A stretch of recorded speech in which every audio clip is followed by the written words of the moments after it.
የደም ልጆች ናችሁ እናንተ የጌታ የደም ልጆች ናችሁ። የደም ቀለበት የደም ኪዳን ያላችሁ ወንጌል የደም ውጤት ነው። በደም የተጻፈ ነው፣ በቀለም አይደለም። የበምናቀው ቀለም አይደለም የተጻፈው። ወንጌል በክርስቶስ ደም የተጻፈ ነው። ቤታችሁ ያለውን መጽሐፍ ቅዱስ አንብቡት። ቃሉ በክርስቶስ ደም የረቀቀ የጸደቀ የተጻፈ ነው። አንተ በደም የተገኘ የተዋጀ ውለታው ይግባችሁ፣ ክብራችሁ ይግባችሁ፣ ምንነታችሁ ይግባችሁ። በደም የመጣችሁ እንደሆናችሁ ተረዱ፣ ወቁ። የደም ልጆች ነው። ስለ ኃጢአት ይቅርታ የፈሰሰ የአዲስ ኪዳን ደም የተሰጣችሁ ናችሁ። የደም ልጆች ነን ከታላቁ መከራ። ከዚያስ ልብሳቸውን አጥበው በበጉ ደም ያነጹ ናቸው።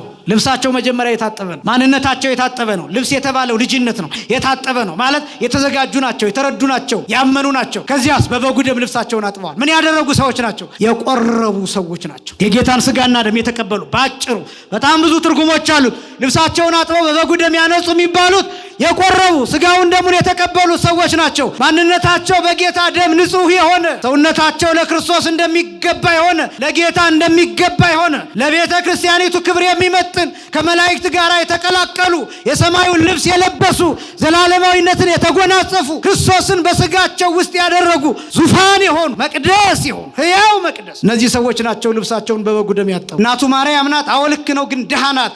የድሃ ልጅ ደግሞ ንጉሥ መሲህ ሊሆን አይችልም ብለው ነው የሚያምኑት። ይህን መጽሐፍ በመካከላቸው አነበቡ። ይሄ መጽሐፍ ተጠቅሎ ታስሮ የተቀመጠ መሲህን የሚጠብቅ ነፃ አውጪ የሚጠብቅ ንጉሥ የሚጠብቅ ሮማውያንን የሚያሳድድ ኢየሩሳሌምን ከጠላት እጅ ፈልቅቆ የሚያወጣ ንጉሥን የሚጠብቅ መጽሐፍ ነው።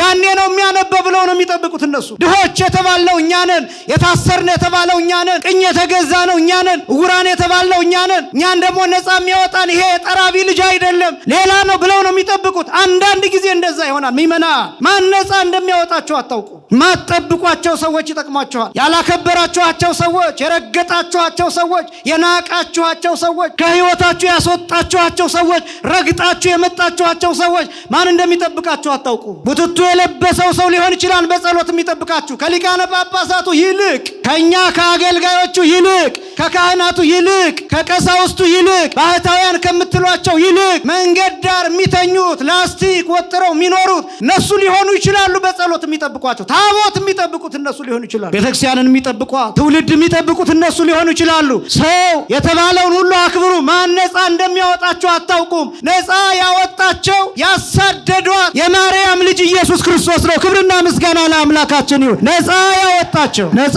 ያወጣቸው ራቁቱን መስቀል ላይ የሰቀሉት ጌታ ነው። ነፃ ያወጣቸው በሐሰተኛ ምስክር ርቃኑን መስቀል ላይ የሰቀሉት ጌታ ነው። መስቀል አሸክመው እንዲደፋ ያደረጉት ጌታ፣ በበረት የተወለደው ጌታ፣ ከእንግዳ ማደሪያ ስፍራ ያባረሩት ጌታ፣ ገና ስትጸነስ ጀምሮ እናት አባቷን እያሳደዱ በምድረ በዳ እንድትወለድ ያደረጓት እናት እመቤታችን፣ ከዚያስ በኋላ ጽንስት ሆና ጌታን በማህፀኗ ተሸክማ ማደሪያ ስላልነበራቸው ስፍራ ስላልነበራቸው ተብሎ በግርግም እንድትወልድ የተገደደችዋ ሴት ነፃ እንዲወጡ ነፃ አውጪውን የሰጠቻቸው እሷ ናት። የናቋት በሀገራችን እንግዳ ይከበራል። እንኳን የጸነሰች ሴት ስትመጣ ወንበር ለቆ ማስቀመጥ ይገባል። መንገድ ማቋረጥ አይገባም። ምክንያቱም በማህፀኗ በሆዷ ትውልድ ተሸክማለች፣ ሰው ተሸክማለች። ማክበር ይገባል። አንዳንድ ማህበረሰብ ሲያረጅ እንኳን ማክበር ይቅርና ሴት ማህፀኗን ሰንጥቆ ጽንሱን ያወጣል። ማህበረሰብ ያረጃል። በነገራችን ማህበረሰብ ለውጥ አለው። ኢቮሉሽናል ማህበረሰብ ያረጃል። ማህበረሰብ ያድጋል። ማህበረሰብ ይታደሳል። ማህበረሰብ ይለወጣል። ማህበረሰብ ዝቅ ይላል። ማህበረሰብ ከፍ ይላል። አሁን እኔና እናንተ ያለንበት ዘመን ወዴት እንደሆነ አላውቅም እንጂ የምንለወጠው ከአንድ ማህበረሰብ ወደ ሌላ አይነት ማህበረሰብ ሽፍት እያደረግን እንደሆነ ይሰማኛል። ወደ ሌላ አይነት፣ ወደ አውሬነት ይሁን ወደ መላክነት ይሁን እሱን አላውቅም፣ መገመት ይከብዳል። ግን በጣም በብዙ ክፉ ነገሮች ታጥረናል። አንዋደድም፣ እንካካዳለን፣ አንተማመንም፣ እንፈራራለን።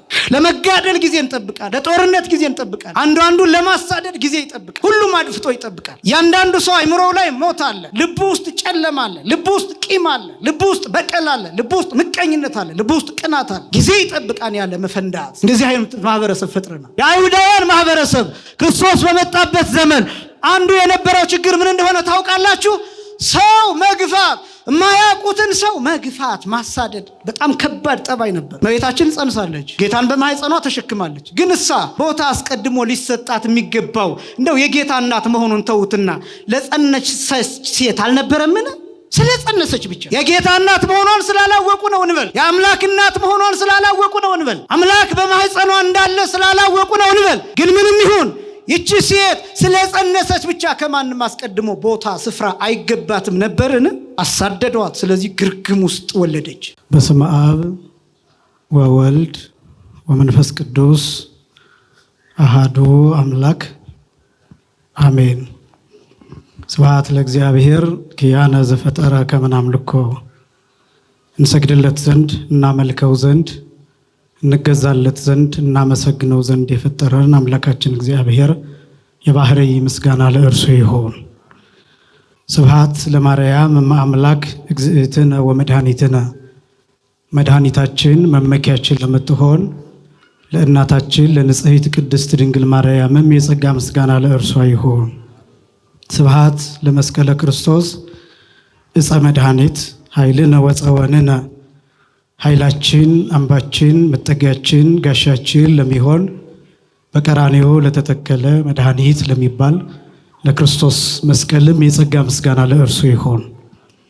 ክቡር በኩረ ትጉሃን ቀሲስ ደመላሽ ቶጋ የንፋስ ስልክ ላፍቶ ክፍለ ከተማ የስብከተ ወንጌል መምሪያ ኃላፊ፣ ክቡር ልሳነ ጳውሎስ መምህር ምስክር የዚህ ታላቅ ካቴድራል የስብከተ ወንጌል ኃላፊ፣ ክቡራን የካቴድራሉ አገልጋዮች፣ የአብነት መምህራን፣ ሰባክያነ ወንጌል፣ ያሬዳውያን ሊቃውንተ ቤተ ክርስቲያን፣ አባቶች መነኮሳትና ቀሳውስት፣ ክቡራን ወንድሞች ዲያቆናት፣ ክቡራን ዘማሪያን፣ ክቡራን የካቴድራሉ ሰንበት ትምህርት ቤት መዘምራን፣ ክቡራን የእግዚአብሔር ልጆች አባቶች፣ እናቶች፣ ወንድሞችና እህቶች እንዲሁም ሕፃናት ሁላችሁም በኃያሉ በልዑል እግዚአብሔር ስም እንደምን ዋላችሁ?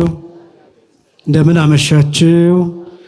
አምላካችን እግዚአብሔር በዚህ ዕለት በዚህ ሰዓት በዚህ ቅዱስ ስፍራ ተገኝተን ቅዱስና ሕያው ዘላለማዊ የሆነውን ቃሉን እየሰማን እንድንባረክ እንድንቆይ ስለረዳን ለዓለም የከበረ የተመሰገነ ይሁን። የሊቃውንት አምላክ የምስጢር ባለቤት የቅዱሳን ፈጣሪ አባቶቻችን አምላክ እግዚአብሔር በመካከላችን ተገኝቶ ምስጢርን ጥበብን እንዲገልጥልን የእርሱ ቅዱስ ፈቃድ ይሆንልን። ለተወሰኑ ደቂቃዎች የምንማማርበት የትምህርት ርዕስ ልብሳቸውን አጥበው በበጉ ደም አነጹ በሚል ርዕስ ይሆናል። ቃሉ በራእየ ዮሐንስ ምዕራፍ 7 ቁጥር 14 ላይ የሚገኝ ኃይለ ቃል ነው። በምን ዙሪያ ላስተምር ብዬ በውስጤ ብዙ ተጨንቄያለሁ። ስለ ጉባኤያት ስናስብ በምናገለግልበት አጥቢያ አብያተ ክርስቲያናት ብቻ ሳይሆን በሩቅ ባሻጋሪ እያየን ከምንሳሳላቸውና ከምንጸልይላቸው ጉባኤያት አንዱ ይሄ ጉባኤ ነው። ወጣቶች መምህራንና ወጣቶች ሰባክያን ያሉበት በተደራጀ በተቀናጀ ፍጹም ትጋትና መንፈሳዊነት ባለበት መልኩ ጉባኤ የሚዘጋጅበት አንዱ ቦታ ይሄ ነው። ምናልባት አንዳንድ ነገሮችን በእጃችን ስንይዛቸው ወርቅ የሆኑ ነገር ግን ኩበት የሚመስሉ ነገሮች ሊኖሩ ይችላሉ። ማስተዋልና በጥንቃቄ መያዝ ይገባል። እንዲህ አይነት ጸጋ፣ እንዲህ አይነት መሰባሰብ፣ እንዲህ አይነት ህብረት፣ እንዲህ አይነት አንድነት በጸሎት እንዲጠበቅ ይገባል እና እዚህ ጉባኤ ላይ አዲስ አበባ ውስጥም ያሉ ሌሎች ክፍለ ሀገርም ያሉ መምህራን ሊቃውንት እዚህ አውደ ምሕረት ላይ ቆመዋል። ብዙ ትምህርት ተሰጥቷል እና የተጨነኩት ብዙ መምህራን ስላስተማሩ ያ ሁሉም መምህራን ያስተማሩትን ትምህርት ትይዙታላችሁ ብዬ ባላስብም ግን ለአክብሮት ትምህርት እንዳይደጋገም እና ምናልባትም ያው ሰዎች ስለሆንን እንዳንሰለች በሚል ምን አይነት ትምህርት ባስተምር ይሻላል እያልኩ ስጨነቅ ነበር። አስቀድሜ ትናንትም ከዛ በፊትም ያስተማሩትን መምህራን እሱንም ቪዲዮአቸውን ስመለከት ነበር እንዳልደግም።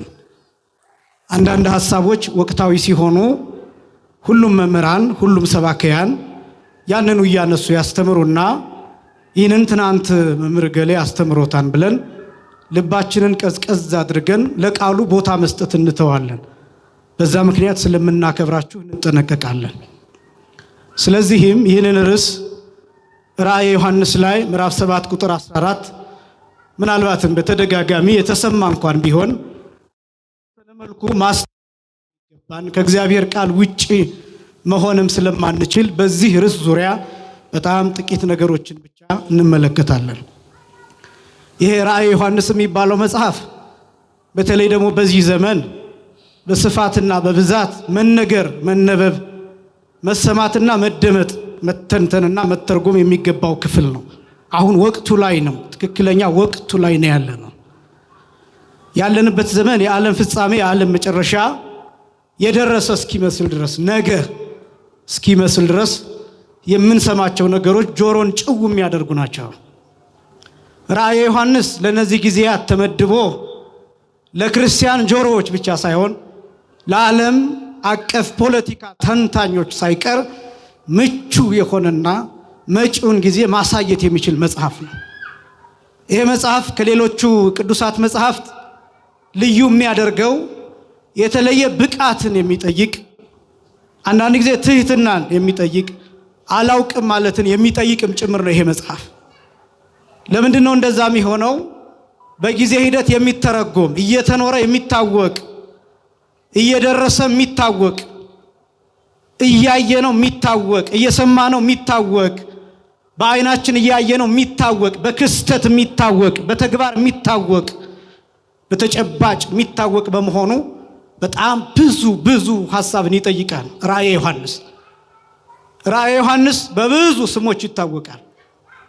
የምስጋና መጽሐፍ፣ የተስፋ መጽሐፍ፣ የሰማይ መስኮት መጽሐፍ፣ የድል መጽሐፍ፣ የመላእክት መጽሐፍ፣ የዘላለም ሕይወት መጽሐፍ፣ የምስጢር መጽሐፍ፣ ረቂቅ መጽሐፍ እየተባለ በብዙ አይነት ስያሜዎች ይታወቃል። ይህንን ራእይ የተመለከተ ወንጌላዊ ቅዱስ ዮሐንስ ነው። ቅዱስ ዮሐንስ ወንጌላዊ ለመጨረሻ ጊዜ ያየው ራእይ ይሄ መጽሐፍ ብቻ ነው። ከ5 መጽሐፎች ውስጥ የመጨረሻ የጻፈውም ይህን መጽሐፍ ነው። ያየውም ይህንን ራእይ ነው። ቅዱስ ዮሐንስ ወንጌላዊ ይህንን ራእይ ካየ በኋላ ተሰውሯል። እግዚአብሔር ወደሚያውቀው ስፍራ ተወስዷል። ይህንን ራእይ ለማየት ቅዱስ ዮሐንስ ወንጌላዊ አጠቃላይ ዕድሜው 95 ዓመታትን ወስዶበታል። ዕድሜው ከጌታ መከራ በኋላ ግን 70 ዓመታትን አሳልፏል ይህንን ራእይ ለማየት። ቅዱስ ዮሐንስ ወንጌላዊ ብዙ አልቅሷል። የእኛ ሊቃውንት ሲገልጡ 70 ዓመት ቁጹረ ገጽ ሆኖ የኖረ ብለው ይገልጡታል። ቁጹረ ገጽ ማለት ፊቱ የቋጠረ፣ ፊቱ የተቋጠረ ማለት ነው። ለ70 ዓመታት አንድ ቀን ስቆ አያውቅም። እያለቀሰ እንባውን ጨርሶ ደም አልቅሷል። ደሙን ጨርሶ እጅ አልቅሷል። ከዛ መጨረሻ ሊጠራ ሲል ይህን ራእይ ሲያይ ቆዳው ከአጥንቱ ጋር ተጣብቆ ነበር። በምድር ላይ ይኖር እንጂ ቅዱስ ዮሐንስ ወንጌላዊ ይኖር የነበረው በሰማይ ነበር። በዚሁ በራእዩ ክፍል ላይ መልአክ እንዳይሰግድለት ሲያስጠነቅቀው ትመለከታላችሁ። አንድ ጊዜ አይደለም፣ 2 ጊዜ። ይሄ የሆነበት ምክንያት ስለ 2 ምክንያት ነው። አንደኛው ዮሐንስ ከመላእክት ደረጃ ደርሶ ስለነበረ በዚህ ምክንያት እንዳትሰግድልኝ ብሎ ከልክሎታል። ምክንያቱም ዮሐንስ በስጋ ሆኖ ከመላእክት ጋር ግን ያኔ እኩል ነበር። አንደኛ። ሁለተኛ እንዳይሰግድለት ያስጠነቀቀው መልአኩ ያሳየው የነበረው የዘላለምን ሕይወትን ነው። ያ የዘላለም ሕይወት እኛ በምስጋና የምንኖርበት፣ ከመላእክት ጋር የምናመሰግንበት፣ ዙፋኑን የምንዞርበት፣ ብርሃን የሚጎርፍበት የሚፈስበት፣ ፍቅር የሚታደልበት፣ ማስተዋል የሚጨምርበት፣ ሐዘንና እንባ የሚቀርበት የሚታበስበት፣ የፊት መጨማደድና መጎሳቆል የሌለበት፣ በቁመትና በእውቀት በትምህርት ደረጃ የማንለያይበት፣ ጾታ የማይለይበት፣ ይሄ ቅዱስ ይሄ ጻድቅ ይሄ ሌላ ተብሎ የማይለይበት፣ ሁሉም በየደረጃው የሚያመሰግንበት ስፍራ ነው። ያ ቦታ ያን ነበር ሲያስጎበኘው የነበረው። ያ ስፍራ ላይ ሰዎች ለመላእክት አይሰግዱም። ሰዎች ከመላእክት ጋር ሆነው እግዚአብሔርን ያመሰግናሉ። ያ ስፍራ፣ ያ ሕይወት፣ ያ ዘመን፣ ያ ጊዜ፣ ያ የዘላለም ሕይወት፣ ያ ብርሃን፣ ያ የፍቅር ፏፏቴ፣ ያ የልቡና ፏፏቴ፣ ቋንቋ የማይለይበት፣ ልሳን የሌለበት፣ የነፍስ ቋንቋ ብቻ ያለበት፣ ቅዱስ ቅዱስ ቅዱስ የሚለው ምስጋና እንደ ባህር የምንዋኝበት፣ እንደ ውቅያኖስ የሚታይበት ያ ምስጋና የምናመሰግንበት ያ ጊዜ ላይ እገሌ ለነገሌ ይሰግዳሉ የሚባልበት ህይወት አይደለም። ያ ህይወት ያን ህይወት እያስጎበኘው ስለሆነ እንዳትሰግድልኝ ተጠንቀቅ ብሎ ያስጠነቀቀው ለዚያ ነው። ቅዱስ ዮሐንስ ያን ህይወት አይቷል። የተለየ ነው። ወንጌላዊ ቅዱስ ዮሐንስ የጌታን መከራ በልቡናው ስሎ በአይምሮ ስሎ 70 ዓመታት እያሰበ እያለቀሰ በጌታ ፍቅርና መከራ እየተሰቃየ ኖሯል ወንጌላዊ ቅዱስ ዮሐንስ። ያ ራእይ የተገለጠው ለዮሐንስ ወንጌላዊ ብቻ ነው። ያልጻፋቸው ራእዮች አሉ። በዚሁ በራእዩ የተቀመጠ እንዳትጽፈው አትመህ አስቀምጠው የተባሉ በዳንኤልም በቅዱስ ዮሐንስ ወንጌላዊም ታይተው ግን ታትመው ተዘግተው የተቀመጡ ራእዮች አሉ። የተጻፈልን በጣም ጥቂት ነው። ይሄን የምናገረው መጽሐፍ ቅዱስን ስትገልጡ ትህትና እንዲኖራችሁ ነው። የቅዱሳንን መጽሐፍት ስታነቧቸው ትህትና እንዲኖራችሁ ነው። ያልተገለጡ ብዙ አሉ፣ በልባቸው ያሉ ብዙ አሉ፣ በአይምሮአቸው ያሉ ብዙ አሉ። ከዚያ ውስጥ እጅግ ከባድ የሚባለው የመጽሐፍ ክፍል ይሄ ክፍል ነው፣ ራእየ ዮሐንስ ነው። ራእየ ዮሐንስ በ3 ክፍሎች የተከፈለ ነው። በዋናነት አንደኛው የመጀመሪያው ከምዕራፍ 1 ጀምሮ እስከ ምዕራፍ 4 ያለው ነው። ሁለተኛው ከምዕራፍ 5 ጀምሮ እስከ ምዕራፍ 19 ድረስ ያለው ነው። ሶስተኛው ክፍል ከምዕራፍ 20 ጀምሮ እስከ መጨረሻው ድረስ ያለው ክፍል ነው። 3 ዋና ክፍሎች ናቸው ያሉት፣ ዋና የሚባሉ ክፍሎች። በውስጡ በጣም ብዙ ንዑሳን ክፍሎች አሉ። እኔም ማሳያችሁ አሁን በርዕስነት ያነሳሁት ከምዕራፍ 5 ጀምሮ እስከ ምዕራፍ 19 ድረስ ባሉት የሚቃኝ ነው። ከምዕራፍ 5 ጀምሮ እስከ ምዕራፍ 19 ድረስ ያለው የሚበዛው ምዕራፍ የሚመሰረተው በአንድ የታተመ መጽሐፍ ነው። በ7 ቁልፍ የተዘጋ መጽሐፍ። በዚህ መጽሐፍ ነው መሰረት የሚያደርገው። የራእየ ዮሐንስ የተቀመጠው እዚህ መጽሐፍ ላይ ነው። የራእየ ዮሐንስ ብቻ ሳይሆን የሐዲስ ኪዳን ዋና ማዕከላዊ ጭብጥ ሐሳብ የሚባለው በዚህ በታተመ በ7 ቁልፍ ወይም ማህተም በተዘጋ የተመሰረተ ነው። ሐዲስ ኪዳኑን ማወቅ ከፈለጋችሁ ይሄ መጽሐፍ ስለ ሁሉም ነገር ይናገራል። ይሄ የታተመው መጽሐፍ ይሄ የታተመው መጽሐፍ ስለ ብሉይ ኪዳን ይናገራል። ይሄ የታተመው መጽሐፍ ስለ አዲስ ኪዳን አጠቃላይ ይናገራል። ይሄ የታተመው መጽሐፍ አሁን ስላለንበት ዘመን ይናገራል። ይሄ የታተመው መጽሐፍ እስከ ዓለም ፍጻሜ ድረስ ስለሚሆነው ነገር ይናገራል። በዚህ አጭር የደቂቃ ስብከት ይህንን ሁሉ ታውቁታላችሁ ማለት አይደለም፣ ግን መስማት ግን አለባችሁ። ደጋግማችሁ መስማት ግን አለባችሁ። ይሄ የታተመ መጽሐፍ በ7 ቁልፎች በ7 ማህተሞች የተዘጋ መጽሐፍ ነው። ቅዱስ ዮሐንስ ራእየ ዮሐንስ ምዕራፍ 5 ላይ የሚጀምረው ራእዩን በሰማይ ሲመለከት አንድ ብርቱ መልአክ እየጮኸ ቅዱስ ዮሐንስን ይቀሰቅሰዋል። ቅዱስ ዮሐንስ ወንጌላዊን ያነቀዋል እና ምንድነው የሚለው? ያ ብርቱ መልአክ መጽሐፍ ያሳየዋል። ያ መጽሐፍ በውስጥም በውጭም የተጻፈበት መጽሐፍ ነው። በ7 ማህተሞች በ7 ቁልፎች የተዘጋ መጽሐፍ ነው። የብርቱ መልአክ ጩኸት እንዲህ የሚል ነው። ይሄን መጽሐፍ የሚወስደው ሰው፣ ማህተሞቹን የሚፈታው ሰው፣ የሚያነበው ሰው፣ የሚተረጉመው የሚያብራራው ሰው ፈልግ የሚል ድምፅ ነው ቅዱስ ዮሐንስ ወንጌላዊ ከሰማይ የሰማው ከብርቱ መልአክ። እና ቅዱስ ዮሐንስ አብሮ በህሊናው በልቡናው ይፈልጋል። ልክ በህልማችሁ ውሃ ቢጠማችሁ ውሃ ፍለጋ እንደምትናፍቁት፣ ሸለቆ ባገኛችሁ ቁጥር ውሃ ለመጠጣት እንደምትፈልጉት፣ ፈሳሽ ነገር ባገኛችሁ ቁጥር ያ ጥማችሁን እንዲያረካላችሁ መጠጣት እንደምትፈልጉት ዮሐንስ ወንጌል ሆኖ ይሰቃያል፣ ይፈልጋል። ወደ ሰማይ በልቡናው ይወጣል፣ ወደ ምድር በልቡናው ይወርዳል። በቀኝና በግራ ዮሐንስ ወንጌላዊ መጽሐፉን ግን የሚፈታ አልተገኘም። ተፈለገ ይላል ቅዱስ ዮሐንስ ወንጌላዊ ሲናገር። በሰማይ ተፈለገ፣ ከሰማይ በላይ በምድርም ተፈለገ፣ ከምድርም በታች ተፈለገ፣ ግን ይህንን የታተመውን መጽሐፍ የሚፈታ ሰው ታጣ ይላል። ያን ጊዜ ይላል ዮሐንስ ወንጌላዊ አለቀስኩ ይላል። አንዳንድ ነገሮች ስገባችሁ እንደዛ ትሆናላችሁ። ዮሐንስ ወንጌላዊ ይሄ መጽሐፍ ትልቅ ጉዳይ እንደሆነ ገብቶታል። ይሄ የታተመው መጽሐፍ፣ ይሄ በ7 ቁልፍ የተዘጋው በ7 ማህተም የታተመው መጽሐፍ፣ በውስጥም በውጭም የታተመበት መጽሐፍ፣ የተጻፈበት መጽሐፍ፣ ይሄ መጽሐፍ ነገር እንደሆነና ትልቅ ጉዳይ እንደያዘ ገብቶታል። ትልቁ ጥያቄ ግን ይሄን መጽሐፍ ማን ይውሰደው? ከዚያስ ማን ማህተሙን ይፍታት? ከዚያ ማን ያንብበው? ከዚያስ ማን ይተርጉመው? ማን ያብራራው? ይሄን ጥያቄ ያስፈልጋል። ከሰማይ በላይ ተፈለገ የለም። በሰማይ መካከል ተፈለገ በመላእክት ከተማ የለም። በምድር መካከል በሰዎች መካከል ተፈለገ የለም። ከምድር በታች ባሉ ካልዕ ፍጥረት ተብለው በሚጠሩ ፍጥረታት ተፈለገ የለም። ስለዚህ አለቀስኩ ይላል ዮሐንስ ወንጌላዊ። ተመለሰ ወደ ኋላ። ዮሐንስ ወንጌላዊ በራእዩ ብሉይ ኪዳንን ኖረው ያን የጨለማ ዘመን ኖረው ያን የፍዳ ዘመን ኖረው ለምን ይሄ የታተመው መጽሐፍ የልጅ ልጆቹን የሚገልጥ ነበር። ይሄ በሰባት ቁልፍ የተዘጋው መጽሐፍ በሰባት መከራ የተዘጋ መጽሐፍ ነበር። በሰባት እርግማን የተዘጋ መጽሐፍ ነበር ይሄ መጽሐፍ።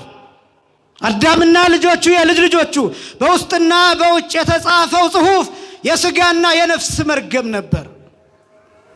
በውስጥ የተጻፈው የነፍስ መርገም ነበር። በውጭ የተጻፈው ደግሞ የሥጋ መርገም ነበር። ማን ይፍታ? ይህን መርገም፣ የሥጋ መርገም፣ የነፍስ መርገም፣ የሥጋ በደል፣ የነፍስ በደል፣ ዓለም የተሰበረበት በደል፣ ዓለም የተንከራተተበት በደል፣ የበተበታተንበት በደል፣ ከእግዚአብሔር አባትነት የወጣንበት በደል፣ ልጅነት ያጣንበት በደል፣ ከገነት የተባረርንበት በደል፣ ወደ ምድረ ፍዳ የመጣንበት በደል፣ ወደ እሾህ የተጣልንበት፣ ወደ ጨለማ የገባንበት በደል፣ ሰላማችንን ያጣንበት፣ መከራ ውስጥ የሆንበት፣ ከእግዚአብሔር የኮለልንበት እርግማን። ያ እርግማን መጽሐፉ ውስጥ ነበር። መጽሐፉ የሰው ልጅ ነው። ውስጡና ውጩ ነፍስና ሥጋ ናቸው። ጽሑፉ መርገም ነው። ይሄን በሰባት እርግማን የተዘጋ መጽሐፍ ማን ይፍታው? ማን ይንብበው? ማን ይውሰደው? ሙሴ አይችልም፣ ኢሳይያስ አይችልም፣ ሕዝቅኤልም አይችልም፣ መልከጼዴቅም ለዘመናት መስዋዕት አቅርበዋል። ግን ይሄን መጽሐፍ መውሰድ አይችልም። ለምን? ይሄ መጽሐፍ እንዲፈታ መታረድን ይጠይቃል። መስዋዕት መሆንን ይፈልጋል። ዮሐንስ ይሄ ገብቶታል። ይሄ 5500 ዘመን መከራ ቅዱስ ዮሐንስ መጥቶ አይምሮው ላይ አረፈ። ከዚያ አለቀሰ። እውነትም ይሄ መርገም የተሸከመውን ይሄን መጽሐፍ ጉዳይ ማን ይፍታዋል? እኔ በጣም የሚደንቀኝ ይሄን ክፍል በወንጌል በሉቃስ ወንጌል ምዕራፍ 4 ቁጥር 16 ጀምሮ ተጽፎ ታገኙታላችሁ። ምእመናን የተወሰነ እንደሚከብዳችሁ አውቃለሁ፣ መስማት ግን አለባችሁ። የሚከብዳችሁ ግን ሁላችሁም አይደላችሁ። ይህን እንደማውቃለሁ። ከፍ ያላችሁ ሰዎች እንዳላችሁ እረዳለሁ። የሉቃስ ወንጌል ምዕራፍ 4 ከቁጥር 16 ጀምሮ ጌታ በጉባኤ ቅዳሜ ቀን ያነበበው መጽሐፍ አለ። በናዝሬት ምኩራብ፣ በናዝሬት መቅደስ ያነበበው መጽሐፍ አለ። ይሄ መጽሐፍ በሰባት ማኅተም የተዘጋ መጽሐፍ ነው። ይሄ መጽሐፍ ትንቢተ ኢሳይያስ ምዕራፍ 61 ከቁጥር 1 ጀምሮ ያለው ክፍል የያዘ መጽሐፍ ነው። ይሄ መጽሐፍ ጌታ ብቻ እንዲያነበው የተጠበቀ መጽሐፍ ነው። መሲህ ብቻ እንዲያነበው የተጠበቀ መጽሐፍ እና ጌታችን እንዳስለመደ ይላል ወደ ምኩራቡ ሄደ ይላል። ወተንሥአ ከመ ያንብብ በከመ ያለምድ፣ እንዳስለመደ ሊያነብ ተነሳ ይላል። ያን ጊዜ መጽሐፉን እንደተጠቀለለ ተላላኪው ለጌታ ሰጠው ይላል። ተረተረው መጽሐፉን። ወረከበ ኀበ ይብል ወከሲቶ ወረከበ ኀበ ይብል፣ መጽሐፉን በገለጠው ጊዜ እንዲህ የሚል አገኘ ይልና 7 ነገሮችን ይዘረዝራል። ስንት ነገሮችን? 7 ነገሮችን ይዘረዝራል። 7 ነገሮችን፣ በተለይ ግዕዙ 7ቱንም ቁልጭ አድርጎ ያስቀምጣቸዋል። መንፈሰ እግዚአብሔር ዘላዕሌየ ዘበእንቲአሁ ቀብአኒ እዜንዎሙ ለነዳያን ፈነወኒ ብሎ የሚጀምር ነው። የኔ ባህሪ የባህሪ ሕይወት የመንፈስ ቅዱስ ስለዚህ ጉዳይ ያዋሃደኝ፣ ለድሆች የምስራችን እሰብክላቸው ዘንድ ላከኝ፣ ለታሰሩን መፈታትን እነግራቸው ዘንድ ላከኝ፣ የቆሰሉትን እጠግናቸው ዘንድ ላከኝ፣ ላዘኑት ሰዎች ደስታን እሰብክላቸው ዘንድ ላከኝ፣ ለተማረኩት ሰዎች ነፃ መውጣትን እሰብክላቸው ዘንድ ላከኝ፣ ዕውራን ለሆኑ ሰዎች ብርሃንን እሰጣቸው ዘንድ ላከኝ የሚል 7 ነገሮችን ይዘረዝራል። እነዚህ 7ቱ መከራዎች፣ 7ቱ ስቃዮች፣ 7ቱ ማህተሞች፣ 7ቱ ቁልፎች ናቸው። መጽሐፉ በእነዚህ 7 ቁልፎች የተዘጋ ነው። ገረማቸው። ጌታ ይህንን ክፍል ሲያነብ በጣም ተደነቁ ይላል። ወአንስኡ አዕይንቲሆሙ እልሃለው ውስተ ምኩራብ ወነጸርዎ ይላል። በምኩራቡ ዙሪያ ያሉት ሰዎች ሁሉ ትኩር ብለው ጌታን ተመለከቱት ይላል፣ ደንግጠው። ለምን? ይህን ክፍል ሊያነበው የሚችለው መሲህ ብቻ ነው። መሲህ እንደሆነ ደግሞ ክርስቶስን አላወቁ። እነሱ የሚያምኑት ሎቱ ስብሐት የዮሴፍ የሥጋ ልጅ ነው ብለው ነው የሚያምኑት። እናቱ ማርያም ናት፣ አዎ ልክ ነው፣ ግን ድሃ ናት። የድሃ ልጅ ደግሞ ንጉሥ መሲህ ሊሆን አይችልም ብለው ነው የሚያምኑት። ይህን መጽሐፍ በመካከላቸው አነበበው። ይሄ መጽሐፍ ተጠቅሎ ታስሮ የተቀመጠ መሲህን የሚጠብቅ ነፃ አውጪ የሚጠብቅ ንጉሥ የሚጠብቅ ሮማውያንን የሚያሳድድ ኢየሩሳሌምን ከጠላት እጅ ፈልቅቆ የሚያወጣ ንጉሥን የሚጠብቅ መጽሐፍ ነው። ያኔ ነው የሚያነበው ብለው ነው የሚጠብቁት እነሱ። ድሆች የተባለው እኛ ነን፣ የታሰርነ የተባለው እኛ ነን፣ ቅኝ የተገዛ ነው እኛ ነን፣ ዕውራን የተባለው እኛ ነን። እኛን ደግሞ ነፃ የሚያወጣን ይሄ የጠራቢ ልጅ አይደለም ሌላ ነው ብለው ነው የሚጠብቁት። አንዳንድ ጊዜ እንደዛ ይሆናል። ሚመና ማን ነፃ እንደሚያወጣቸው አታውቁ።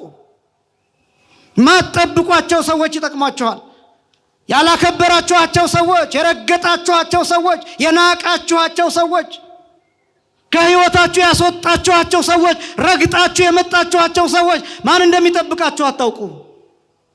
ቡትቱ የለበሰው ሰው ሊሆን ይችላል በጸሎት የሚጠብቃችሁ ከሊቃነ ጳጳሳቱ ይልቅ፣ ከኛ ከአገልጋዮቹ ይልቅ፣ ከካህናቱ ይልቅ፣ ከቀሳውስቱ ይልቅ፣ ባህታውያን ከምትሏቸው ይልቅ መንገድ ዳር የሚተኙት ላስቲክ ወጥረው የሚኖሩት እነሱ ሊሆኑ ይችላሉ። በጸሎት የሚጠብቋቸው ታቦት የሚጠብቁት እነሱ ሊሆኑ ይችላሉ። ቤተክርስቲያንን የሚጠብቋት ትውልድ የሚጠብቁት እነሱ ሊሆኑ ይችላሉ። ሰው የተባለውን ሁሉ አክብሩ። ማን ነፃ እንደሚያወጣቸው አታውቁም። ነፃ ያወጣቸው ያሳደዷት የማርያም ልጅ ኢየሱስ ክርስቶስ ነው። ክብርና ምስጋና ለአምላካችን ይሁን። ነፃ ያወጣቸው ራቁቱን መስቀል ላይ የሰቀሉት ጌታ ነው። ነፃ ያወጣቸው በሐሰተኛ ምስክር ርቃኑን መስቀል ላይ የሰቀሉት ጌታ ነው። መስቀል አሸክመው እንዲደፋ ያደረጉት ጌታ፣ በበረት የተወለደው ጌታ፣ ከእንግዳ ማደሪያ ስፍራ ያባረሩት ጌታ፣ ገና ስትጸነስ ጀምሮ እናት አባቷን እያሳደዱ በምድረ በዳ እንድትወለድ ያደረጓት እናት እመቤታችን፣ ከዚያስ በኋላ ጽንስት ሆና ጌታን በማህፀኗ ተሸክማ ማደሪያ ስላልነበራቸው ስፍራ ስላልነበራቸው ተብሎ በግርግም እንድትወልድ የተገደደችዋ ሴት ነፃ እንዲወጡ ነፃ አውጪውን የሰጠቻቸው እሷ ናት። የናቋት በሀገራችን እንግዳ ይከበራል።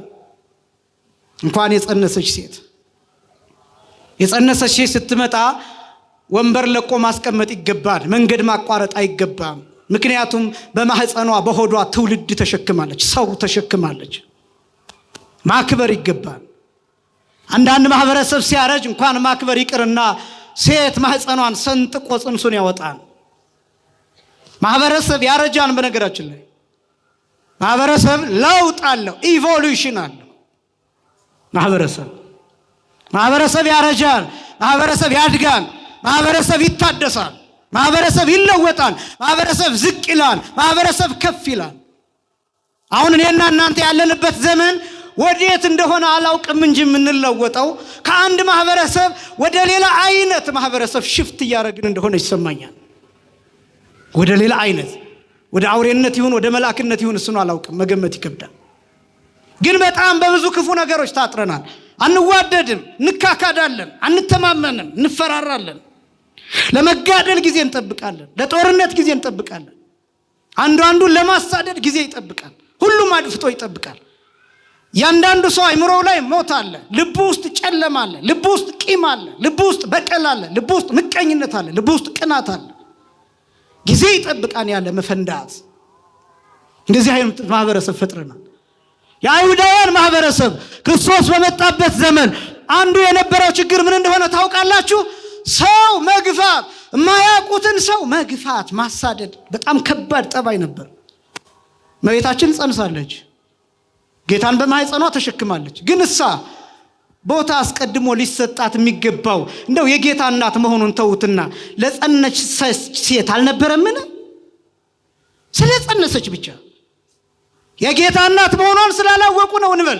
የአምላክ እናት መሆኗን ስላላወቁ ነው እንበል። አምላክ በማህፀኗ እንዳለ ስላላወቁ ነው እንበል።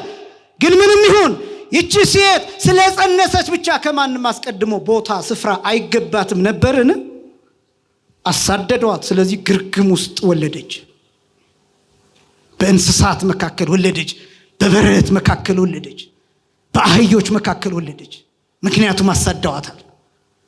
ይሄ ብቻ አይደለም። የሚገርመው ከወለደች በኋላስ ልጇን ይዛ በግብፅ አሸዋ እንድትንከራተት ተፈረደባት። ለምን? ማህበረሰቡ አሁንም ለመቀበል ፈቃደኛ አይደለም። የናቋት ሴት፣ ያሳደዷት ሴት ወይን ክርስቶስን፣ ህብስት ክርስቶስን መስቀል ላይ ተሰቅሎ የሚያድነንን ነፃ አውጪውን መሲህ ወለደች። ክብርና ምስጋና ለአምላካችን ይሁን። የናቃችሁት ሰው የትኛው ሰው ነፃ እንደሚያወጣችሁ አታውቁም። የትኛው ሰው እንደሚያድናችሁ አታውቁም። በተለይ በዚህ ዘመን ሰው መራጮች ነን።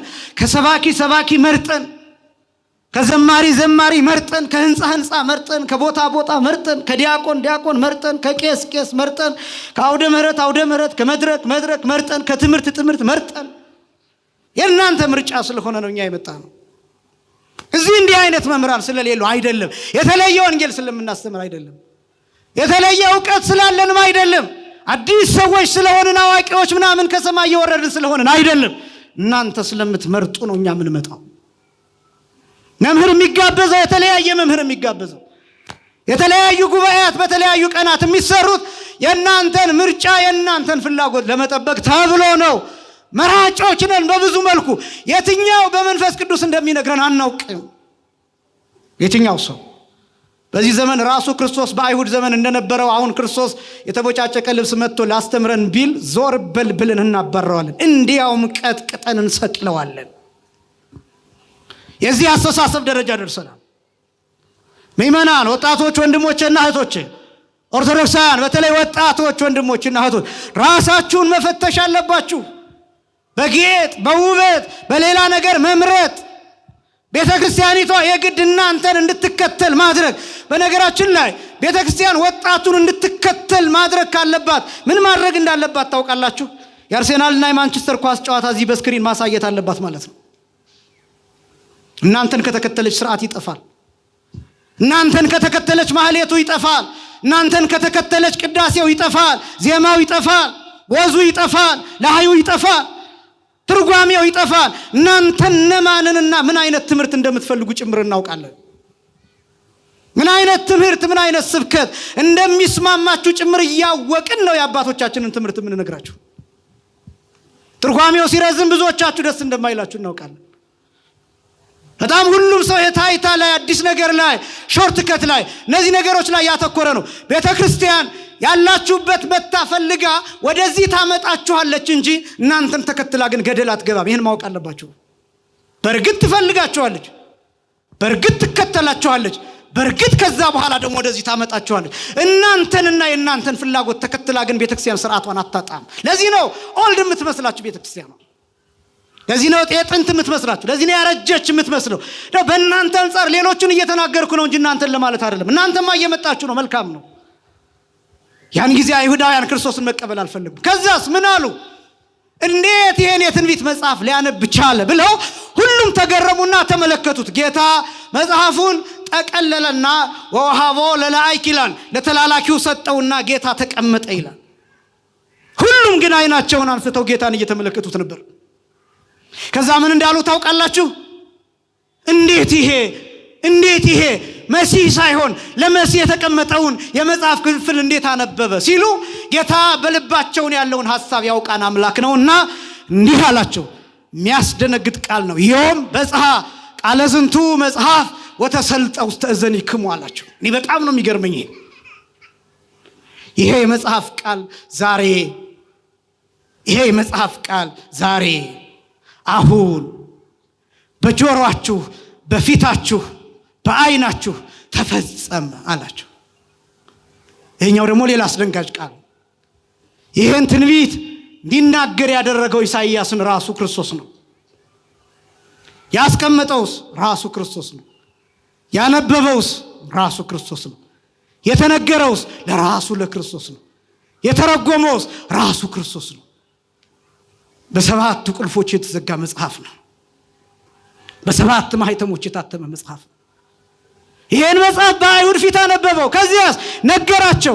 እኔ በጣም የሚያስፈራኝን ነገር ልንገራችሁ። እዚህ ላይ የሉቃስ ወንጌል ምዕራፍ 4 ቁጥር 29 ላይ ጌታችን መድኃኒታችን ኢየሱስ ክርስቶስን ወደ ተራራ ወሰዱት ይልና ከመያጽድፍዎ ይላል፣ ገደል ሊሰዱት ይላል። በጣም ነው የሚያስፈራኝ። ሀገራቸው ተራራ ላይ የተሰራች ከተማ ናት፣ ዙሪያዋን ገደል ናት ይላል ትርጓሜያችን። ከዛስ ጌታን ወደ ተራራ ቀስ አድርገው ያዋሩ ወሰዱት። ከዛስ የገደል አፋፍ ሲደርሱ ገፋ አድርገው ገደል መስደድ። ተመልከቱትማ ነፃ አውጪውን ገደል የሚሰድ ትውልድ ያ ትውልድ፣ መድኃኒቱን ገደል የሚሰድ ትውልድ ያ ትውልድ፣ መሲሁን ገደል የሚሰድ ትውልድ፣ በገደል የሚወረውር ትውልድ፣ እጁ ላይ ያለው መድኃኒት እሱን የሚያመክን ትውልድ፣ አማካኝ ትውልድ፣ አማሳኝ ትውልድ፣ አጥፊ ትውልድ፣ የማይቀበል ትውልድ። እንዲሁ አይሁድን ሁልጊዜ እንወቅሳለን እንጂ በዚህ ዘመንም በጣም ብዙ መድኃኒቶቻችንን የቀበርን ትውልዶች ነን። ብዙ የሚጠቅሙንን ነገሮች ገደል የሰደድን፣ ሊቃውንቱን ማናከብር፣ መምህራትን ማናከብር፣ ትልልቅ ሰዎች የማይከበሩባት ሀገር፣ ያቀኑ ሰዎች ዝም የሚሉበት ሀገር፣ የክለብ ታሪክ እንደ ጀብድ የሚሰማበት ዘመን፣ የመጠጥ ታሪክ፣ የጭፈራ ታሪክ፣ የዝሙት ታሪክ እንደ ጀብድ እንደ ጦር ሜዳ ታሪክ የሚሰማበት ዘመን፣ እንደ ፉከራ እንደ ሽለላ የሚሰማበት ዘመን። ምን እንደሆነ መንፈሳዊነት፣ ሀገር ምን እንደሆነ፣ ወጣትነት ምን እንደሆነ፣ ሰውነት ምን እንደሆነ በማያውቁ ሰዎች ፖድካስት ተስበን የነሱን እየሰማን ትልልቅ ሰዎች አፋቸውን ይዘው ቁጭ እንዲሉ ያደረግን በእውነት የመከንን ትውልድ ነን። እግዚአብሔር በእውነት ከመቃብርና ከሞት ያስነሳል። አደገኛ ዘመን ያለንበት ዘመን። ትልልቅ ሰዎች አይደመጡበትም ዘመኑ። አባቶች አይናገሩበትም ዘመኑ።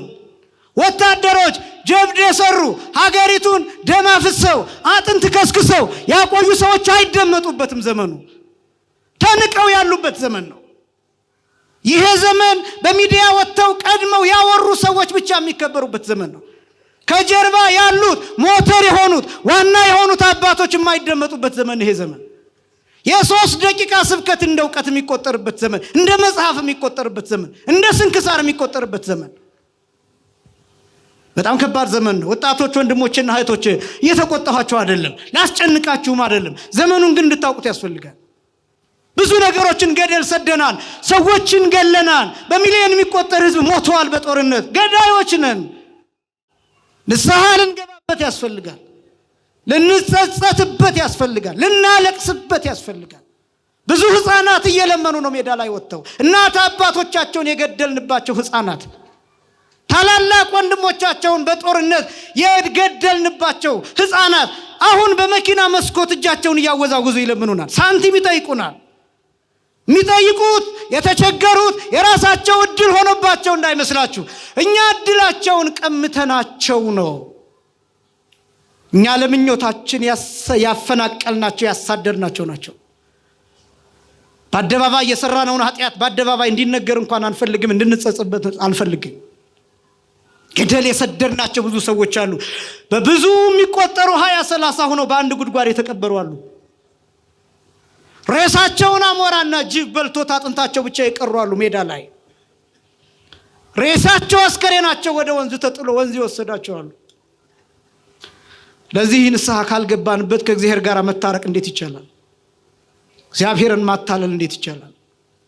ቢያንስ እንኳን በውስጣችን ይሄ ጸጸት ካልተሰማን። ክርስቶስን ገደል ሊሰዱት ወሰዱት። ወሐለፈ እንተ ማእከሎሙ፣ በመካከላቸው አልፏቸው ሄደ። የመጀመሪያው መተላለፍ ይባላል። ያን በ7 ቁልፍ የተዘጋውን መጽሐፍ ጌታ ከፈተው። ክብርና ምስጋና ለአምላካችን ይሁን። ይሄ መጽሐፍ ብዙ ጉዳያችን የያዘ መጽሐፍ ነው። ታሪካችንን የያዘ መጽሐፍ ነው። አስደናቂ መጽሐፍ ነው። አስገራሚ መጽሐፍ ነው ይሄ መጽሐፍ። ከዛ ይሄን መጽሐፍ የሚፈታ ሰው ሲታጣ አለቀስኩኝ አለ ዮሐንስ። ከዚያስ ያ ብርቱ መልአክ ዮሐንስ ብሎ ጠራኝ። አታልቅስ አለኝ። ቀና ብዬ ተመለከትኩኛል። ቀና ብዬ ስመለከት እነሆ መጽሐፉን የሚወስደው ማህተሙንም የሚፈታው ተገኝቷል። የይሁዳ አንበሳ የዳዊት ስር የሆነው የታረደው በግ እርሱ ማህተሙን ይፈታ ዘንድ መጽሐፉንም ይወስድ ዘንድ ይችላል ብሎ አሳየኝ። ደስ አለኝ አለ። ወዲያውም ቀና ብዬ ስመለከት እንደታረደ በግ ቆሞ አየሁት አለ። ምን እንዳለ በግ? እንደታረደ በግ። የታረደ በግ ሲቆም አይታችሁ ታውቃላችሁ? የታረደ በግ ማለት ታርዶ የነበረ ከዛ ሕያው ሆኖ የተነሳ ማለት አይደለም። ታርዶ ቆሟል። ይሄ ነው እንደታረደ በግ ማለት። ታርዶ ቆሟል። ቆዳው ተገፏል። ደሙ እየተንጠባጠበ ነው። አንገቱ ላይ ቢላ ያረፈበት ጉድጓድ ይታያል። ደሙ እያዘራ ነው። የታረደው በግ ግን ቆሟል። እንደታረደ በግ ቆሞ አየሁት ማለት የታረደ በግ የተባለው ጌታ ነው። መታረድ መስዋዕትነቱ ነው። እንደታረደ በግ ቆሞ አየሁት የሚለው ደሙ እየተንጠባጠበ መታየቱን የሚያሳይ ነው። ምን ነው ዛሬ ደሙ ይንጠባጠባልን ቢባል አሁን መቼ ያፈሰሰው ደም? ያን ጊዜ ቀራንዮ መስቀል ላይ።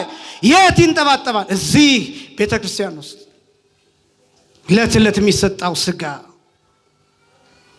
ዕለት ዕለት የሚሰጠው ደም፣ ትኩስ ደም፣ ይሄ ሕይወት የሚሆነው ደም፣ ይሄ ጥበብ የሚሆነው ደም፣ ይሄ አቅም የሚሆነው ደም፣ ይሄ የሚያነጻው ደም ይታወቃቸዋል።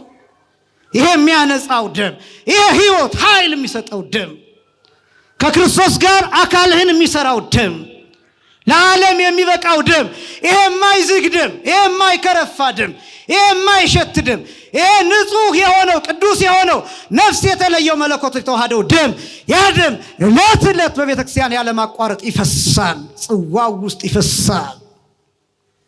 እንደዛ ነው የቅዳሴ ስርዓት፣ እንደዛ ነው የቅዳሴ ምስጢር። ካህኑ ስጋውንና ደሙን ሲፈትትና ሲቀዳ 10 ጣቶቹ በደም ይነከራሉ። ይህንን ታውቃላችሁ? የበቁት አባቶቻችን ያዩታል። ልክ እንደ ነጭ በግ እግሩን ከጻይሩና ከጽዋው ላይ ሲያደርግ ያዩታል የበቁ አባቶቻችን። ዕለት ዕለት ክርስቶስ ይሰዋን ማለት አይደለም። አንድ ጊዜ የተሰዋው መስዋዕት ዕለት ዕለት ግን በቤተ ክርስቲያን ትኩስ ሆኖ ሳይቀዘቅዝ ይሰጣል። ክብርና ምስጋና ለአምላካችን ይሁን። ይሄ ነው እንደታረደ በግ። የጌታ ፍቅር ሲገባችሁ እንደታረደ በግ ቆሞ ታዩታላችሁ። ይሄ ጌጥ አይደለም። ይሄ ህንፃ እንዲህ የምንሰራው ለጌጥ አይደለም፣ ለውበት አይደለም። በዚህ ህንፃ በኩል የታረደውን በግ ክርስቶስ እንድትመለከቱ ነው። እኛን እንድታዩ አይደለም። እኛን እንድታዩ አይደለም። ከኛ አልፋችሁ እኛ በምንነግራችሁ ቃል የታረደው ክርስቶስን እሱን እንድትመለከቱት ነው። እንደታረደ በግ ቆሞ አየሁት። ከዛስ እልፍ አእላፍ መላእክት፣ 4 እንስሶች፣ 24 ካህናተ ሰማይ ይልና በዙፋኑ ፊት ወደቁ ይላል። እንዲህ አሉ ይላል፣ መጽሐፉን ትወስድ ዘንድ ማኅተሙንም ትፈታ ዘንድ ይገባሃል ይሉና ምክንያቱን ያስቀምጣሉ። ታርደሃልና ይላል። ምን ብለሃልና? ይሄን ማኅተም ለመፍታት መታረድን ይፈልጋል። መታረድን ይፈልጋል። ደም ማፍሰስን ይፈልጋል። ዝም ብሎ መታረድ አይደለም። ለምን መታረድ በሚል ቋንቋ እንደተገለጠ ታውቃላችሁ? የጌታ መከራ ታረደ ሲባል እኮ ሰይፍ አረፈበት ማለታችን አይደለም። ግን መታረድ ማለት ምን ማለት መሰላችሁ? በግ ከታረደ በኋላ ብልቱ ይወጣል። እያንዳንዱ አካል በቢላ ይለያያል። ኩላሊቱ ለብቻ፣ ጨጓራው ለብቻ፣ እግሮቹ፣ አጥንቱ፣ ቅልጥሙ ምናምን ለብቻ፣ አንገቱ ለብቻ፣ ጭንቅላቱ ለብቻ ይደረጋል። ለምን? በመታረድ ቋንቋ የክርስቶስ መከራ እንደተገለጠ ታውቃላችሁ? ክርስቶስ አካሉ ላይ ያላረፈ የመከራ አይነት የለም። ሁሉም አካሉ ላይ ምንም አይነት ስቃይ፣ ሁሉም አይነት ስቃይ አርፎበታል። ሁሉ ከራስ ጠጉሩ እስከ እግር ጥፍሩ ድረስ ድርሳነ ማህየዊ ይናገራል። ክርስቶስን የገረፉት ወታደሮች፣ ያሰቃዩት ወታደሮች 570 ወታደሮች ናቸው ይላል። ስንት ወታደሮች ናቸው? 570 ወታደሮች ናቸው። ወታደሮቹ አይሁዳውያን አይደሉም፣ እስራኤላውያን አይደሉም፣ ሮማውያን ናቸው። ምን ማለት ነው? አህዛብ ናቸው። ምን ማለት ነው? አይጾሙም፣ አይጸልዩም፣ አይሰግዱም፣ ስፖርት ይሰራሉ፣ እንደ ወታደር ይኖራሉ። ጡንቻቸው ጠንካራ ነው። ጨካኞች ናቸው። 570 ወታደር እያንዳንዱ ብዙ አይነት መከራ ክርስቶስ ላይ ያሳርፏል። እያንዳንዱ አሁንም ድርሳነ ማህየዊ የመከራውን ቁጥር ሲናገር 19125 የመከራ አይነት ተቀብሏል ይላል። 19125 ብር አይደለም፣ ሳንቲም አይደለም፣ የደሞዝ ቁጥር አይደለም፣ የመከራ ቁጥር ነው የነገርኳችሁ። 19125 የመከራው ዝርዝር ቁጥር አይደለም፣ የመከራው አይነት ነው የነገርኳችሁ። ክርስቶስ ወደ ሊቃነ ካህናቱ ሲሄድ በአለት እየተጎተተ ነው ሄደው። ይሄን ታውቃላችሁ። በአለት ጥሩ ቦታ ተፈልጎ ድንጋይ ያለበት ሹል ድንጋይ ያለበት ቦታ ተፈልጎ አንገቱ ላይ ገመድ ታስሮ መሬት ላይ ሲወድቅ ያውም በጀርባው አይደለም በአፍጢሙ ተደፍቶ በአለቱ እየተጎተተ እየተፈጠፈጠ ነው ወደ ሊቃነ ካህናቱ የሄደው። ደሙን አይጠርጉለትም ነበር። ደሙን አይጠርጉለትም ነበር። እንዳውም ፊቱን እየሸፈኑ ይፈቱት ነበር። ጭንቅላቱ ላይ በትር ያሳረፉበት ነበር። ተነበይ ለነ አንተ ክርስቶስ ከሆንክ ትንቢት ተናገር፣ ማን ነው የመታህ ይሉት ነበር። ፊቱን ከገለጡት በኋላ ምራቃቸውን ይተፉበት ነበር። ሁሉንም አይነት ስድብ ተሰድቧል። ሁሉንም አይነት መከራ፣ ሁሉንም አይነት ስቃይ ተቀብሏል ክርስቶስ። መታረድ ማለት ይሄ ነው። ላዩ ላይ 70 የሚደርስ የብረት እሾህ ጭንቅላቱ ላይ ተደርጓል። ከ70 ውስጥ ይላል ድርሳነ ማህየዊ አንዱ ረጅም ነው ይላል፣ አንዱ በአናቱ በጭንቅላቱ ትክክል የተደረገ ነው። በሚስማር በመዶሻ ከላይ ሲመቱት እስከ ልቡ ድረስ ይወጋው ነበር። እስከ ልቡ ድረስ ውስጥ ለውስጥ። ይሄ ሁሉ ሆኖ ምን እንደሚል ታውቃላችሁ? የሚያደርጉትን አያውቁምና ምን በላቸው። ገለነው ማረን፣ ገርፈነው ማረን፣ ጎትተነው ማረን፣ ወግተነው ማረን፣ ቸንክረነው ማረን። የሰቀልነው እኛ ነን፣ ስለ ኃጢአታችን ነዋ የተሰቀልነው። የገረፍነው እኛ ነን፣ ስለኛ ነዋ የተገረፈው። ቅዱስ ጳውሎስ ሲናገር ወሶበ እንዘ ጸሩንነ በሞተ ወልዱ ተሳለን፣ ጠላቶቹ ስንሆን በልጁ ሞት ይቅር አለን ይላል። ክብርና ምስጋና ለስም አጠራሩ ይሁን፣ ስለ ምሕረቱ ስለ ርኅራኄው። አዎ ይህን ሁሉ አሰቃይተነዋል። ስጋው አልቆ ነበር። አንድ ገራፊ የጌታ ጀርባ ላይ አንድ ግርፋት አሳርፎ ሲነሳ የጅራፉ ጫፍ ላይ ሁልጊዜ እንደምትሰሙት ሹል የሆኑ አጥንቶችና ብረቶች ተቀምጠውበታል። የጅራፉ አንድ ገራፊ የጌታ ጀርባ ላይ ጅራፉን አሳርፎ ሲያነሳው እፍኝ ስጋ ይበተናል። ከጀርባው ተነስቶ አየር ላይ ይበራል። ጽዋ የሚሞላ ደም ከጀርባው ተነስቶ መሬት ላይ ይረጫል። አንድ ጽዋ ሙሉ ደም። ክርስቶስ ሲሞት ስጋው አልቋል፣ ደሙ አልቋል። አጥንት ብቻ ነው መስቀል ላይ የነበረው። አጥንት ብቻ። በአንድ ሰው አካል ከ6 ሊትር ጀምሮ ደም ሊገኝ ይችላል፣ እንደየቁመቱ እንደየመጠኑ። ከ4.5 ሊትር እስከ 6.5 ሊትር ደም በሰውነታችን ውስጥ ይገኛል። ክርስቶስን በመካከለኛ ቁመት ብንወስደው 6 ሊትር ደም እንደ ሰውነቱ ስለሚተነተን 6 ሊትር ደም ፈሶ እስኪያልቅ ድረስ ክርስቶስ ተገርፏል። መታረድ ማለት ይሄ። ስናርድ በጎቹ ምንድን ነው የምናደርገው? እናርዳቸውና ደማቸውን በገል በምናምን እንቀበለዋለን፣ አሊያም መሬት ላይ ይፈሳል። ደማቸው ፈሶ እስኪያልቅ ድረስ ይተዋሉ። ከዛ በኋላ ቆዳቸው ይገፈፋል። ደሙ ፈሶ ካለቀ በኋላ ነው ስጋው የሚበተን ነው የሚለያየው። መታረድ ማለት ይሄ ነው። መታረድ ቃል እኮ የለው፣ ቃል እኮ የለው፣ ቋንቋ እኮ የለው። አለማፈራችን ነው የሚገርመኝ። አለማፈራችን። የታረደ ክርስቶስ እያለን፣ የታረደ በግ እያለን፣ ራሱን ለሞት የከፈለ አምላክ እያለን ግን ኃጢአት እንሰራለን። ቢያንስ ኃጢአቶቻችን የውስጥና የውጭ ተብለው ይከፈላሉ። ኢምፖርት የምናረጋቸውና ኤክስፖርት የምናረጋቸው ኃጢአቶች አሉ። በነገራችን ላይ ባህርያዊ ኃጢአትና ባህርያዊ ያልሆነ ኃጢአት አለ። ባዮሎጂካል የሆነ ኃጢአትና ባዮሎጂካል ያልሆነ ኃጢአት አለ። ባዮሎጂካል የሚባለው ኃጢአት ከሰውነታችን ከስነ ህይወታችን የሚመነጭ ኃጢአት ነው። ለምሳሌ ረሃብ፣ ጾም ነው አሁን ያለንበት። ምናልባት አንድ ሰው 3 ቀን ጾሙን ቢሰነብት ነገ ጧት ያገኘውን ነገር ሊበላ ይችላል። ለምን? ይሄ ሰው የ4ኛ ቀኑ ነው፣ ቀጥሎኛን መብላቱ ነው ከሰነበተ። ያ ከሚሆን ብሎ አንዳች ነገር ሊበላ ይችላል። ይሄን ጾም የመሻር ስህተት ከየት ነው ያመጣው ቢባል ከባዮሎጂው ነው ያመጣው። ለምን? ውስጡ ኢነርጂ ይጠይቀዋል፣ ኃይል ይጠይቀዋል፣ ፍላጎት ይጠይቀዋል። ዝሙት ላበረታታ አይደለም፣ ግን ባዮሎጂካል ሰው ከመሆናችን የሚመነጭ ኃጢአት ነው። እንዲህ ስለሆነ ኃጢአቱን መስራት አለብን ማለት አይደለም። ነገር ግን ለምሳሌ ቅናት፣ ምቀኝነት፣ መጠላላት እነዚህ ባዮሎጂካል አይደሉም። ከውጭ አምጥተን ባዮሎጂካል አስመስነን የምናኖራቸው ኃጢአቶች ናቸው። ቅናት ሆርሞናል አይደለም። ዝሙት ሆርሞናል ነው። ረሃብ ሆርሞናል ነው። ከሰውነታችን ጋር የተገናኘ ነው።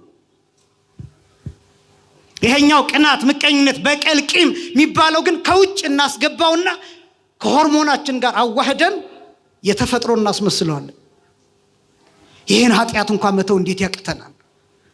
መስቀል ላይ ለማረን ክርስቶስ፣ ለታረደልን በግ፣ መስቀል ላይ ራሱን ለሰጠን ጌታ እንዴት ለወንድሞቻችን ይቅርታ ማድረግ ያቅተናል? እንዴት ይቅርታ መጠየቅ ያቅተናል? እንዴት መራራት ያቅተናል? እንዴት መተዛዘን ያቅተናል?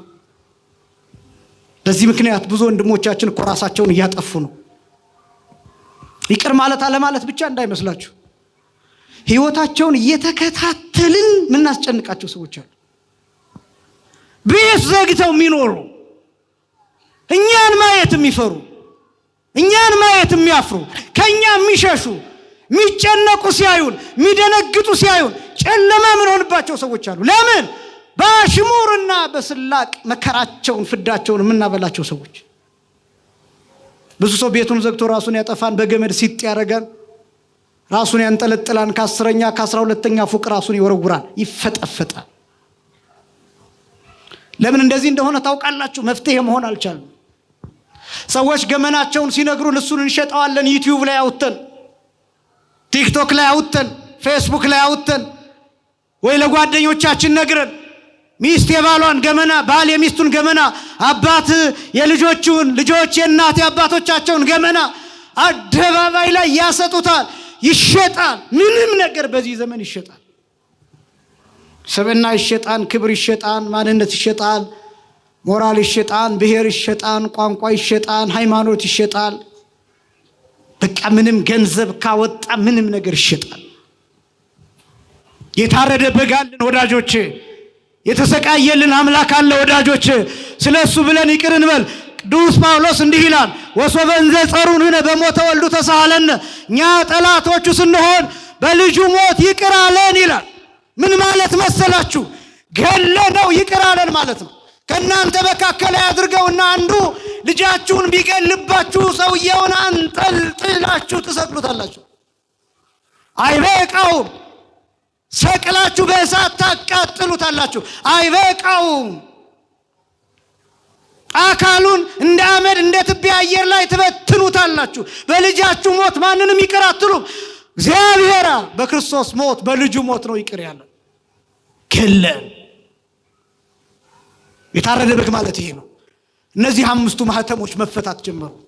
7ቱ ማህተሞች፣ እነዚህ 7ቱ ማህተሞች ሲፈቱ የተከሰቱ ነገሮች አሉ። እኔ አንዱን ብቻ ነው የማሳያችሁ፣ ግን አንድ ነገር ብቻ ልንገራችሁ። በጣም ብዙ ትርጉሞች አሉት። በጣም ብዙ ትርጉሞች። አንዱን ብቻ ላስታውሳችሁና እኔ የማሳያችሁ 6ኛው ማህተም የተፈታው ላይ ነው ርዕሴ። የመጀመሪያው ማህተም ምን እንደሚያሳይ ታውቃላችሁ? አርብንና ሐሙስን ሁለቱን ቀኖች የሚገልጡ ናቸው ማህተሞቹ። የመጀመሪያው ትርጉም ብዙ ትርጉሞች አሉት እንዳልኳችሁ፣ ግን የመጀመሪያው ትርጉም አርብንና ሐሙስን ወይም የሐሙስን ሌሊትና የአርብን ቀን ሰዓታት የሚያሳዩ ናቸው 7ቱ ማህተሞች። የመጀመሪያው የሐሙስ ምሽት 3 ሰዓት፣ ሁለተኛው የሐሙስ ሌሊት 6 ሰዓት፣ ሶስተኛው የሐሙስ ሌሊት 9 ሰዓት፣ አራተኛው የአርብ ጧት፣ አምስተኛው የአርብ ቀን 3 ሰዓት፣ ስድስተኛው የአርብ ቀን 6 ሰዓት፣ ሰባተኛው የአርብ ቀን 9 ሰዓት። እነዚህ ሰዓታት 7ቱ ማህተሞች ሲፈቱ እያንዳንዳቸው የተከሰተ ነገር አለ፣ የተከናወነ ነገር አለ። መዓት ነገር። የፈረሶችን አይነት ትመለከታላችሁ። ሐመር ፈረስ፣ አምባላይ ፈረስ የሚል ትመለከታላችሁ። ለምሳሌ 6ኛውን ፈረስ ብቻ ላሳያችሁ፣ 6ኛውን ማህተም ብቻ ላሳያችሁና ወደ ርዕሴ ልምጣ። 6ኛው ማህተም ማለት የአርብ ቀን 6 ሰዓት ክርስቶስ የተሰቀለበት ሰዓት ነው። 6ኛው ማህተም የተፈታበት 6ኛው ማህተም ሲፈታ ይላል ራእየ ዮሐንስ ምዕራፍ 6 ቁጥር 12 ላይ ፀሐይ እንደ ማግ ጠጉር ጥቁር ሆነ ይላል። ምን ሆነ? ጥቁር ሆነ። ጨረቃም ይላል እንደ ደም ሆነ ይላል። ከዋክብት ይላል ነፋስ ሲመታው ፍሬውን እንደሚጥል በለስ መሬት ላይ ወደቁ ይላል። ስድስተኛው ማህተም ሲፈታ፣ ይሄ ስድስተኛ ማህተም የተፈታበት ሰዓት ማለት ክርስቶስ ስድስተኛው ማህተም ለመፍታት መስቀል ላይ ያረፈበት ሰዓት የሉቃስ ወንጌል ምዕራፍ 23 ቁጥር 44 ላይ የተገለጠው ወቀቲሮ ጊዜ ስሱ ሰዓት ሞተ ፀሐይ፣ ቀትር ሲሆን 6 ሰዓት ላይ ይላል። ስንት ሰዓት ላይ? 6 ሰዓት ላይ ፀሐይ ሞተ ይላል። ፀሐይ ሞተ ይላል። ወጸልመ ኩሉ ዓለም ይላል። ዓለም በሙሉ ሆነ። ለምን? ስድስተኛው ማህተም የሚፈታበት ሰዓት። የትኛው ማህተም? የበለስ ፍሬ የተበላበት ማህተም። ገነቱ ውስጥ የበለሱ ፍሬ የተበላበት ማህተም፣ ሞት የመጣበት ማህተም፣ የዘላለም ርግማን የመጣበት ማህተም፣ የሰው ልጅ ከጸጋ ከብርሃን ተራቅቶ ራቁቱን ከገነት እንዲወጣ የተደረገበት ማህተም፣ ክርስቶስ ርቃኑን ከእንጨቱ ጋር የተጣበቀበት ስድስተኛው ማህተም የሚፈታበት ሰዓት። ስድስተኛው ማህተም። ሰባተኛው ማህተም ሲፈታ ይላል ምዕራፍ 8 ላይ ብታዩ እስከ ግማሽ ሰዓት ድረስ ዓለም ላይ ጸጥታ ሆነ ይላል። ያ ሰዓት ክርስቶስ የሞተበት ሰዓት ነው። ዝም ያለበት ሰዓት፣ ዝም ያለበት ሰዓት፣ ፍጥረት ጸጥ ያለበት ሰዓት፣ ዓለም እንደገና ሁለተኛ የተሰራበት ሰዓት፣ እኛ እንደገና የተፈጠርንበት ሰዓት፣ አስደናቂ ሰዓት። ያ ሰዓት ክርስቶስ የሞተበት ሰዓት። ስድስተኛው ማህተም ሲፈታ ይሄ ብቻ አይደለም የተከናወነው። በሰማይ ይላል መልአኩ ዮሐንስ ብሎ ጠራኝና ዘንባባ የያዙ ነጭ የለበሱ ብዙ አእላፍ ቅዱሳንን አሳየኝ ይላል። እነዚህ እነማን ናቸው ብሎ ጠየቀኝ ይላል። እያጠቃለልኩ ነው።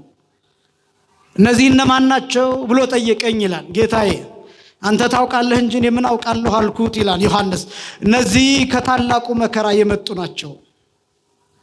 ልብሳቸውን አጥበው በበጉ ደም አነጹ አለኝ።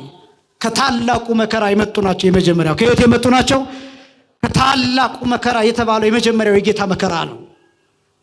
የጌታ ሞት ነው ታላቁ መከራ የተባለው።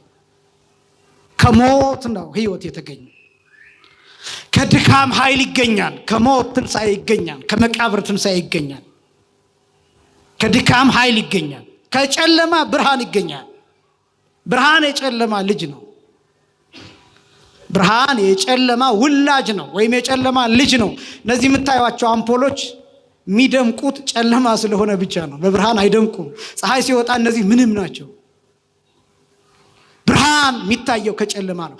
የብርሃን ትርጉም ራሱ የሚገባችሁ ከጨለማ ከመጣችሁ ነው። ጨለማ ካያችሁ ነው የብርሃን ትርጉም የሚገባችሁ። ከደካማ ነገር ኃይል ይወጣል። ከሞት ህይወት ተገኝቷል። ክርስቶስ በደከመበት ሰዓት መስቀል ላይ ይቺ ኃያል የሆነችው ቤተ ክርስቲያን ተገኘች። ክብርና ምስጋና ለአምላካችን ይሁን። ከታላቁ መከራ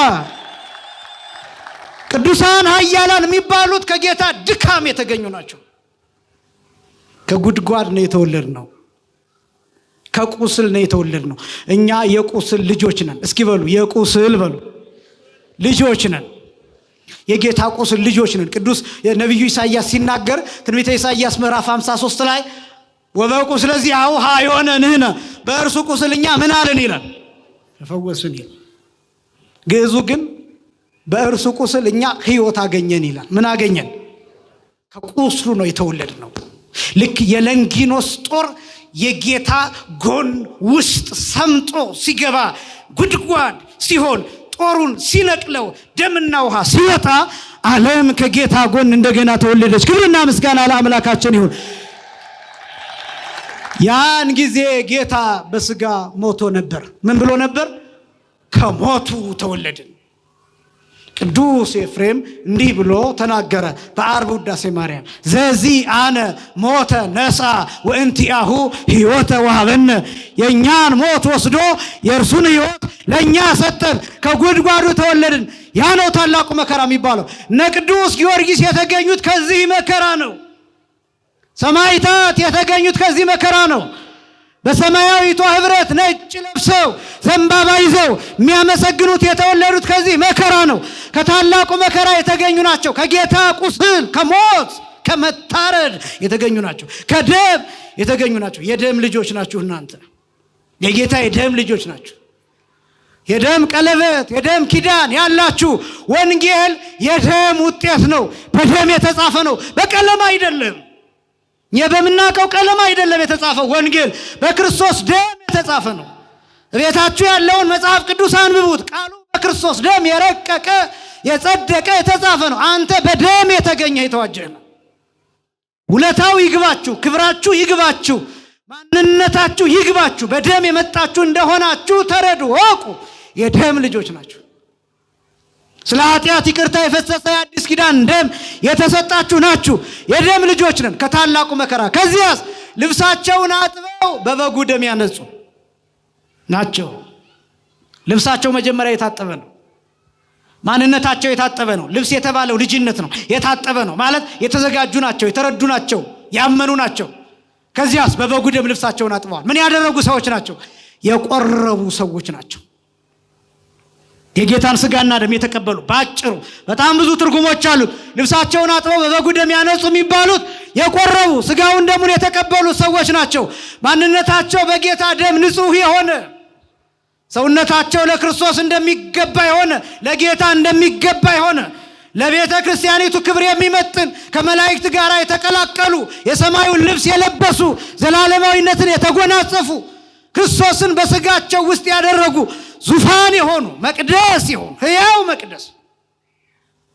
እነዚህ ሰዎች ናቸው ልብሳቸውን በበጉ ደም ያጠቡ። የተከበራችሁ ክርስቲያኖች ወንድሞቼና እህቶቼ፣ ልብሳችሁን በበጉ ደም ነጭ አድርጉት። ብዙ የቆሸሹብን ነገሮች አሉ። አንዳንዶቻችን ስጋው ደሙ ሳንቀበል ጳጳሳትን እንሳደባለን። እኔ ሊቃነ ጳጳሳትን አንተች የሚል አቋም የለኝም። በአግባብ በስርዓት ግን ይቻላል። ቆርቦ የማያውቅ ሰው ግን እንዴት ካህናትን መናገር ይቻላል? ስጋው ደሙን ያልተቀበለ ሰው፣ ከምስጢራት ያልተሳተፈ ሰው፣ ቤተ ክርስቲያን እስከ ውስጥ እስከ መቅደስ ማያውቃት ሰው ግን እንዴት አድርጎ ክህነትን መሳደብ ይቻላል? ማቃለል እንዴት ይቻላል? በብዙ ነገሮች፣ በዘረኝነት፣ በቋንቋ፣ በብሔር፣ በበላይነትና በበታችነት ስሜት የቆሸሹ ልብሶች አሉን። እነሱን እንጠባቸው። ማንነታችን ወደ ጌታ እናቅርበው። ስጋውን ደሙን ኃይል የሆነውን ሕይወት የሆነውን ጥበብ የሆነውን የቤዛነት ኃይል የተጨመረበትን ስጋውን ደሙን እንቀበል። ለጸበል እየተሰለፍን ለስጋው ደሙ ማንሰለፍ ምን ነው?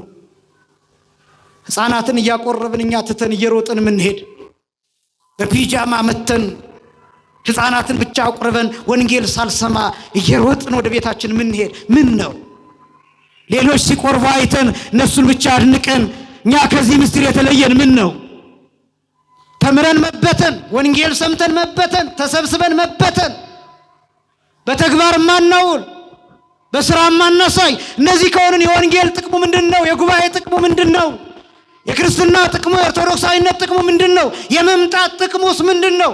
የማመን ብልጫው ጥቅሙ ምንድነው? ክርስቲያኖች መቁረብ ካልቻለን፣ ራሳችንን ለክርስቶስ መስጠት ካልቻለን፣ ልብሳችን ካልታጠበ፣ ካልተዘጋጀን የሰማዕትነትስ ጥቅሙ ምንድነው? ሰይፍ ቢመጣ፣ እሳት ቢመጣ፣ ስለት ቢመጣ፣ ሞት ቢመጣ፣ መገደል መሰደድ ቢመጣ ስጋውን ደሙን ካልተቀበልን እኛ ማንን? ከየትኛው ነገድ ከየትኛው መንጋ ነው የምንቆጠረው? እኛ በጉ ታርዶ ደሙንና ስጋውን ካልበላን የበጉ መታረድ ጥቅም ምንድነው? ይህን ካልተረዳን የኛ ብልጫ የኛ ጥቅም ምንድነው? ክርስቲያኖች ይህን ማወቅ ይገባል። ልብሳችንን አጥበን በበጉ ደም ማንጻት፣ ከዚያስ ከቅዱሳን ጋር ቅዱስ ቅዱስ ቅዱስ የሚለውን ምስጋና ዘንባባ ይዘን ማመስገን አለብን። ልብሳቸውን አጥበው እነሱ በበጉ ደም አነጹ። ምናከብራቸው ለዚህ ነው። ቅዱሳንን ምንወዳቸው ለዚህ ነው። እኛም ከዚህ ህብረት መቀላቀል እንችላለን። እርሱም ደግሞ በሰራነው ኃጢአት ንስሐ ገብተን ስጋውን ደሙን ተቀብለን ቆርበን ማጠቃለያውን አድርገን ከቅዱሳን ጋር በሰማይ በህብረት መኖር እንችላለን። አምላካችን እግዚአብሔር ከቅዱሳን ህብረት ሁላችንንም ይጨምረን። ልብሳችንን አጥበን በበጉ ደም እንድናነጻ እርሱ አምላካችን ክርስቶስ ይርዳን። ያስተማረን የአባቶቻችን አምላክ እግዚአብሔር ይክበር ይመስገን። ወስብሐት ለእግዚአብሔር።